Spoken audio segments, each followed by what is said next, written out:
Independentista sareak Iruñan Euskal Herriaren independentziaren alde egindako mobilizazioan prozesu subiranista aldarrikatu dute burujabetza lortzeko aukera bakar gisa.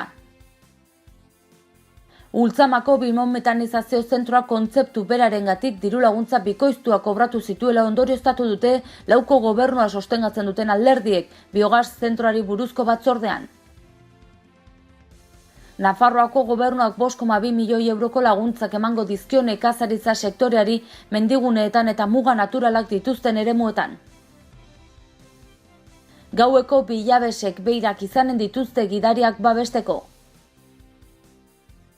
Ezgaitasun psikikoa duen emakume bati sexu abusuak egin dizkiote 2 gizonek Iruñan. Foruzengoak egunotan 4 gizonezko atxilotu ditu sexu erasoa egitea leporatuta. Iruñako udalak antolatutako aurrendako literatur lehiaketara lanak aurkezteko epea apirilaren 30ean bukatuko da. Maiatzaren 25 eta 26 ospatuko den Iruñarro jaialdirako kartela aurkeztu dute, bendeta taldeak eskainiko du taldearen despedidako kontzertua, eta bertzeak bertze Doktor Deseo Regidentesetako pizanen dira taula gainean. Albisteekin hasteko independentista sareak Iruñan Euskal Herriaren independentziaren alde egindako mobilizazioan prozesu subiranista aldarrikatu dute burujabetza lortzeko aukera bakar gisa. Independentistak sareak mobilizaziora deitu du aberri egunean Euskal Herriaren independentziaren alde. Iruñan antolatu zuen manifestazioa eguerdiko 12etan Sarasate pasealekutik. Aurretik adierazpenak egin zituen Txutxi Ariz Navarreta elkarteko bozeramaileak hedabideen aurrean. Euskal Herriak bere etorkizuna erabakitzeko izugarrizko burujabetza premia duela defendatu zuen Ariz Navarretak. Kataluniako prozesu subiranistaren auzian Espainiak bere aurpegirik gogorrena erakutsi duela erantsi zuen Ariz Navarretak. Bozeramaileak azpimarratu zuen estatua inboluzio politikoan murgilduta dagoela eta ohartarazi zuen independentismoa sustraitik desegin nahi duela. Egoera larri honen aurrean independentistak sareak ziurtatu du aurrera egiteko aukera bakarra Euskal Herrian prozesu subiranista bat abiatzea dela eta Euskal Estatu demokratiko eta soziala eraikitzea. Ultzamako biometanizazio zentroak kontzeptu berarengatik diru laguntza bikoiztuak kobratu zituela ondorioztatu dute gobernua sostengatzen duten 4 alderdiek biogas zentroari buruzko batzordean. Ultzamako gunearen plana sortu zutenek propio pentsatu zuten Nafarroako gobernuaren departamentua hainbatetik diru laguntza jasotzeko jakitun izan da duplikatutako laguntzak zirela. Ondorioek azpimarratzen dute diru laguntza horien xedea zela auzi ezberdinetara bideratuak izatea, baina eskatzaileek hori argi izan da ere entzungor egin ziotela neurri horri. Hau da geroa bai KH Bilduk ahalduguk eta ezkerrak Ultzamako biogas zentroari buruzko batzordean aurkeztutako ondorio nagusietako bat, baina badaude 93 ondorio aurkeztu dituztenak. Beste ondorio nabarmen bat alkate ohi eta UPN-eko zuzendaritza taldeko Patxi Perezek eragin zuzena izan zuela kudeaketak txarrean. Areago horrek kontziente ere bazela. UPN gainera azpiloko horiek ezkutatzen saiatzen ari zela salatu du EH Bilduko parlamentari Adolfo Araizek. Geroa baiko Patxi Leuza parlamentariak ere UPN-eren jarrera arbuiatu du. Laukoak azaldutako ondorio horiek guztiak arbuiatu egin dituzte UPN-ek, PSN-ek eta PP-ek. Erregionalistek eta PSN-eko kidek adierazi dute ez dela irregulartasunik izan. Batzordearen ondorioek bide eginda, hemendik aurrera Nafarroako parlamentuko osoko bilkurak behin betiko onartu beharko ditu. Nafarroako gobernuak 5,2 milioi euroko laguntzak emango dizkio nekazaritza sektoreari.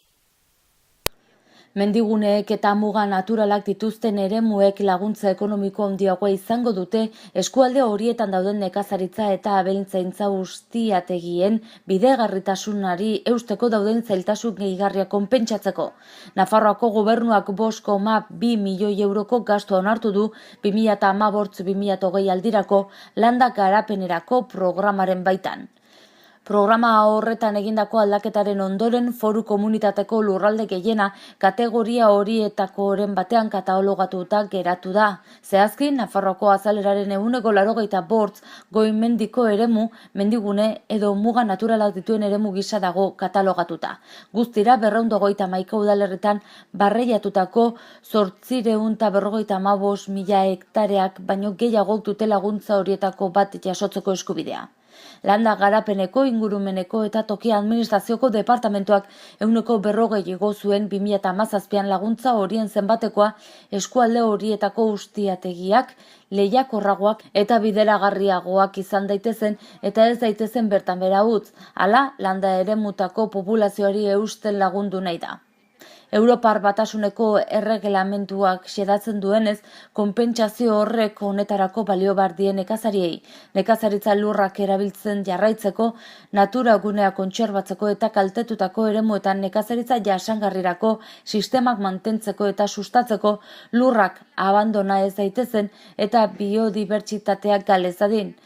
Haien lanak itxura ematen die eta kontserbatu egiten ditu landa paisaia eta nekazaritzaren eta basogintzaren mende dauden ekosistemak eta erabilera ezak eragin dezaken narriaduratik babesten ditu.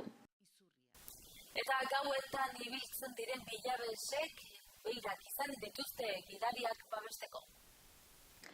Gidariak babesteko beirak izanen dituzte bilabesek, haien eta bidaiarien artean distantzia jarriko duten elementuak. Bilabesako langileen aldarria izan da, gaueko zerbitzuan hainbat eraso izan eta gero. Mankomunitateak ekainetik aurrera erosiko dituen 12 autobusek edukiko dituzte eta jada badira segurtasun neurri hori dauzkaten beste 6. Autobus bakoitzeko 2.100 euroko kostua du beira jartzeak. Bidaiari gehienek, hau da 82ak positiboki baloratzen du neurria, eta 7 baino ez da kontra azaldu. Horien artean aurka egoteko arrazoiak 1, gidariekiko tratua galtzen dela, eta 2, ordaintzeko zailtasunak daudela. Gainera ordenantza zibikoa martxan jarriko dute erabiltzaileak kontzientziatu daitezen. Era berean, segurtasun kamera jarriko dituzte autobus guztietan. Albiste gehiago utzi dizkigu gaurko egunak, ezgaitasun psikikoa duen emakume bati sexu abusuak egin dizkiote 2 gizonek Iruñan. Foruzaingoak aurrekariak dituen 54 urteko iruindar bat eta Barañaiko 50 urteko bizilagun bat atxilotu ditu. Ezgaitasun psikikoa duen emakume bati sexu abusuak egin dizkiote 2 gizonek Iruñan eta foruzaingoak atxilotu egin ditu Nafarroako gobernuako ohar batean jakinarazi duenez. Atxilotuak 54 urteko irundar bat eta Barañaingo 50 urteko bizilagun bat dira. Lehenengoak aurrekariak ditu. Foruzaingoaren arabera biek biktimaren ahuleziaz baliatu ziren abusuak egiteko. Emakumeak bien kontrako salaketa aurkeztu du. Eta albiste honekin lotuta foruzaingoak 4 gizonezko atxilotu ditu, sexu erasoa egitea leporatuta. Foruzaingoak Barañaingo 17 urteko bizilagun bat atxilotu zuen emakume bat bortxatzea eta lapurreta egitea leporatuta. Biktimak salatu zuenez, sare sozial batean ezagutu zuen ustezko erasotzailea eta aurrez aurre ezagutzea adostu zuten. Gazteak sexu erasoa egin zion emakumeari eta ondoren telefono mugikorra lapurtu zion emakumearen xok egoera aprobetxatuta. Atxilotua adingabeen fiskaltzaren esku geratu da. Tuteran, hango 34 urteko gizonezko bat atxilotu zuten aurrekoan bezala eraso sexuala egitea egotzita. Hasieran biktimak salaketarik aurkeztu nahi ez bazuen ere, foruzaingoaren adituekin hitz egin ostean erasoa salatzea erabaki zuen. Sexu gehiegikeriei dagokionez, foruzaingoak 2 gizonezko atxilotu zituen Iruñan, ezgaitasun psikikoa zuen emakume batik gehiegikeriak egin dizkiotelakoan. Atxilotuak 54 urteko iruindar bat eta 50 urteko Barañaindar bat dira. Eta Iruñako udalak antolatutako haurrendako literatur lehiaketara lanak aurkezteko epea hurrengo apirilaren 30ean bukatuko da. Iruñeko udalak aurten ere haurrendako literatur lehiaketa antolatu du Iruñeko eta Iruñerriko ikastetxe publiko zein itunduetako lehen hezkuntzako eta bigarren hezkuntzako lehenengo eta bigarren mailetako ikaslei zuzentua. Lanak aurkezteko epe muga apirilaren 30 da astelena. Lehiaketan 2 modalitate daude, ipuina eta komikia, euskaraz eta gaztelaniaz eta zenbait kategoria ikasmailen araberakoak. Ia 740 lan aurkeztu ziren, 529 gaztelaniaz eta 211 euskaraz. Gai librea izanen da eta lanek jatorrizkoak izan behar dute, ez itzuliak eta gaztelaniaz edo euskaraz idatziak. Pertsona bakoitzak lan bakar bat aurkeztu halko du modalitate bakoitzean. Lan bera ezin izanen da hizkuntza ezberdinetan aurkeztu. Ikastetxe parte hartzaile gehienez ere 5 lan aurkeztuko dituzte lehiaketan ezarritako kategoria eta modalitatetako ikastalde bakoitzeko. Aurkeztu nahi diren lana kultura eta hezkuntzako alorrera igorri behar dira, gutunazal itxi baten barruan, zeinaren beste gutunazal bat ere sartu beharko da, itxita egilearen izen ordeaz errotulatuta eta barruan egilearen datu hauek adierazita. Izen abizenak, helbidea, telefonoa, ikasmaila eta ikastetxea. Eta maiatzaren 25 eta 26 ospatuko den Iruña Arlo jaialdirako kartela aurkeztu dute. Bendeta taldeak eskainiko du taldearen despedidako kontzertua eta Doktor Deseo Residentes eta KOP taldea arituko dira bertze taula gainean. Maiatzaren 25 eta 26 Ziudadelan eginen dute Iruña Arlo jaialdia eta dagoeneko bertan ariko diren taldeen kartela itxi dute. 2 egunez rock musikaren agertoki bihurtuko da Iruña. Ostiralean ekingo diote festari, orduan igoko dira Oholtzara Doktor Deseo, El Último que Cierre, Residentes, Tremenda Jauria, Bendeta eta bertan txea agurtuko ditu jarraitzaileak Bendeta taldeak 10 urteko ibilbidearen ostean. Ratzinger, KOP, Penadas por la Ley, Traición eta Thursday Pussy Dogs. Larun batean, La Raíz, La Moda, Lehendakaris Muertos, Narco, Zoo, Bourbon Kings, Mala Reputación, Gobernos, Atikuns Finch eta Impedantzia taldeen txanda izango da. 2 eguneko bonua 55 euroan dago eskuragarri. Eguneko sarrerek berriz 28 euro balio dute. Goazen orain eguraldiaren iragarpena zein den ikustera.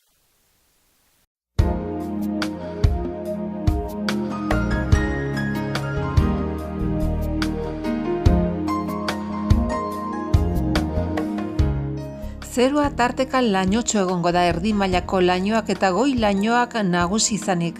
Zaparrada txiki ertainak eta trumoitxoa bota ditzake noizean behin batez ere egunaren 2. zatian. Hego-mendebaldeko haize ahul bizia ibiliko da. Temperatura maximoak gutxi jaitsiko dira. Asteazkenean zerua tarteka lainotxo egongo da egunaren erdiko orduetan lainoak ugaritu eta zerua lainotxu edo oso lainotxu geratuko da. Zaparrada txiki ertaina botako ditu noizean behin eguerditik aurrera. Baliteke trumoi ekaitza izatea. Hego-mendebaldeko haize ahul bizia ibiliko da, arratsaldean indarra galdu eta mendebal ipar mendebaldera aldatuko da. Temperatura jaitsi egingo da, gutxi minimoak eta nahiko maximoak.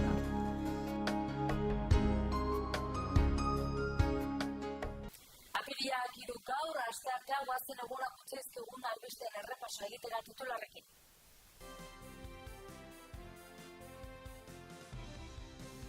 Independentista sareak Iruñan Euskal Herriaren independentziaren alde egindako mobilizazioan prozesu subiranista aldarrikatu dute burujabetza lortzeko aukera bakar gisa. Ultzamako bimonmetanizazio zentroa kontzeptu berarengatik diru laguntza bikoiztua kobratu zituela ondorioztatu dute lauko gobernua sostengatzen duten alderdiek biogaz zentroari buruzko batzordean. Nafarroako gobernuak 5,2 milioi euroko laguntzak emango dizkio nekazaritza sektoreari mendiguneetan eta muga naturalak dituzten eremuetan. Gaueko bilabesek beirak izanen dituzte gidariak babesteko. Ezgaitasun psikikoa duen emakume bati sexu abusuak egin dizkiote 2 gizonek Iruñan. Foruzaingoak egunotan 4 gizonezko atxilotu ditu sexu erasoa egitea leporatuta. Iruñako udalak antolatutako aurrendako literatur lehiaketara lanak aurkezteko epea apirilaren 30ean bukatuko da. Maiatzaren 25 eta 26an ospatuko den Iruña Arlo jaialdirako kartela aurkeztu dute. Bendeta taldeak eskainiko du taldearen despedidako kontzertua eta bertzeak bertze Doktor Deseo Regidentesetako pizanen dira taula gainean. Eta bertzerik ez hau izan da dena, mila esker zuen arretagatik eta astearte.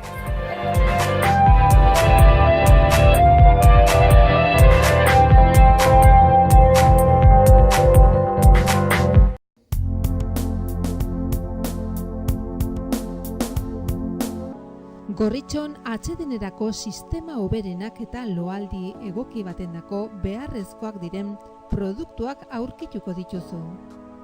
40 urte daramatzagu punta-puntako materialak eta marka hoberenak bezeroaren eskura jartzen.